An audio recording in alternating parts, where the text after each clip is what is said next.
Imagine you're 7 years old. You wake up one morning and everything looks the same: your bedroom, your toys, the smell of breakfast. But something in the air has shifted. Mom and dad aren't talking. Or worse, they're talking too much. In that sharp, clipped way that makes your stomach hurt. You don't have the words for it yet. You just know something is wrong. And then one day, someone moves out. That's the moment most people think of when they hear divorce and children. The dramatic scene, the big announcement, the crying. But here's what we almost never talk about. The real damage isn't always in that moment. It's in everything that comes after.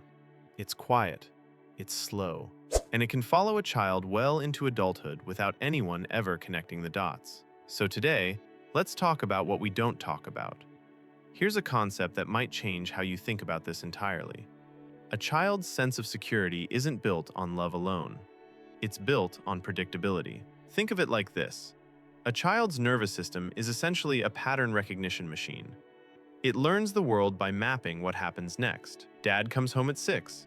We eat dinner together. Mom tucks me in. These routines aren't just comforting habits. They are literally the architecture of a child's emotional world. They signal, I am safe. The world makes sense. I know what's coming. When divorce happens, that architecture doesn't just crack. For many kids, it collapses. And what's fascinating and heartbreaking from a neuroscience perspective is that a child's brain under chronic stress actually restructures itself. Researchers have found that prolonged exposure to parental conflict elevates cortisol levels in children, and sustained high cortisol in developing brains can shrink the hippocampus, the region responsible for memory, learning, and emotional regulation. We're not talking about a bad week. We're talking about measurable physical changes in the brain. And yet, we hand kids a juice box and tell them everything's going to be okay. Here's something no one talks about enough. Children of divorce grieve. They grieve a life. They grieve the version of their family that existed in their imagination. Holidays together, someone to tuck them in every night, the certainty of two parents under one roof. And yet, in so many households, this grief is quietly suppressed. Why? Because adults are grieving too. Because adults are exhausted, overwhelmed, trying to hold their own lives together while also raising children. And so the message that gets passed down, often without anyone saying a word, is be strong. Don't make this harder than it already is. Adapt. Children are extraordinarily good at adapting. That's actually one of the most misunderstood things about kids. Their resilience is real, but it comes at a cost. When a child suppresses grief to protect a parent, when they swallow down their confusion to keep the peace, that emotion doesn't disappear.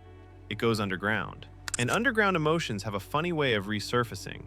As anxiety in a teenager, as relationship avoidance in a young adult, as a bone-deep fear of abandonment that they can't quite explain. Dr. Judith Wallerstein, who conducted one of the longest-running studies on children of divorce, followed families for 25 years. What she found shocked even her.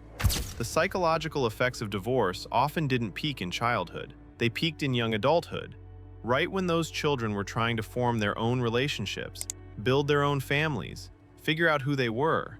The wound waited. Let me paint you a picture. 10-year-old Maya has dinner with her mom on weekdays. On weekends, she goes to dad's.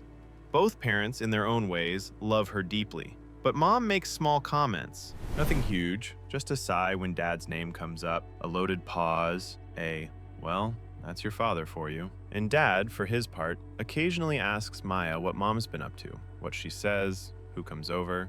Maya, without knowing it, has become a messenger, a spy, and an emotional caretaker, all at once. She has learned to code switch between two households, managing two different realities, two different emotional climates. She smiles for both, she betrays neither, and she carries all of it alone.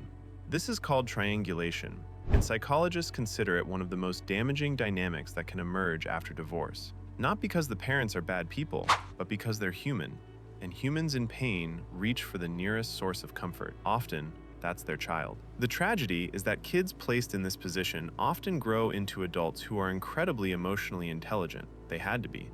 But who struggle deeply with their own needs. They've spent so long reading rooms, managing others' emotions, making sure everyone else is okay, that they genuinely don't know how to ask for what they need. They feel guilty for having needs at all. Sound familiar to anyone? Here's where it gets deeply psychological and deeply hopeful. One of the most powerful things that shapes a child's outcome after divorce isn't just what happened, it's the story they were told about what happened.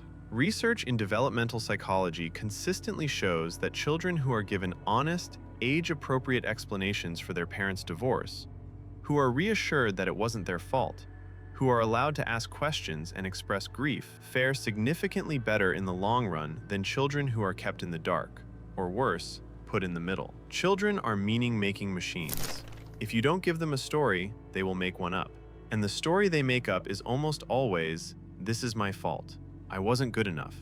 If I had been different, they would have stayed together." That internal narrative, left unchallenged, can quietly run a person's life for decades. This is why therapy for children during and after divorce isn't a luxury, it's infrastructure. It gives kids a place to process, a language to use, a story that makes sense. Now, I want to be clear about something, because this conversation can start to feel pretty heavy. Divorce does not automatically damage children. What damages children is unresolved conflict. What damages children is emotional unavailability. What damages children is being made to carry adult burdens in small bodies. The divorce itself is often less significant than how the adults around them handle it.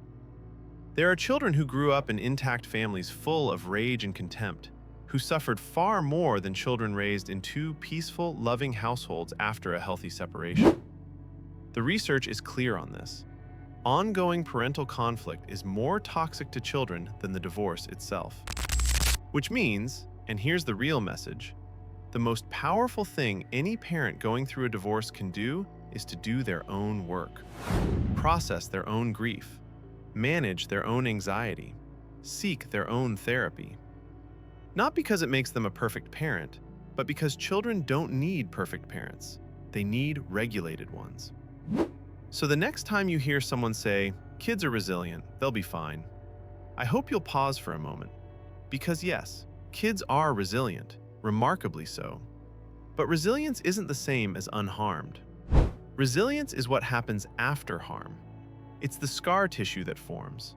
And scar tissue, while strong, is never quite the same as the original. The children who make it through divorce with their emotional lives intact aren't the ones who were protected from all pain.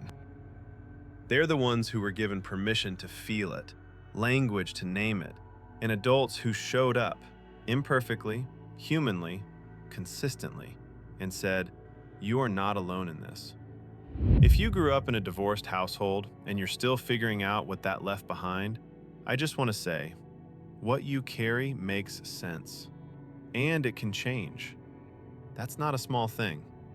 If this resonated with you, drop a comment below. I'm genuinely curious. What part of this conversation do you wish someone had talked about when you were younger? And if you're new here, consider subscribing. We talk about the psychology of everyday life, the stuff that shapes us, the stuff that hides underneath. See you in the next one.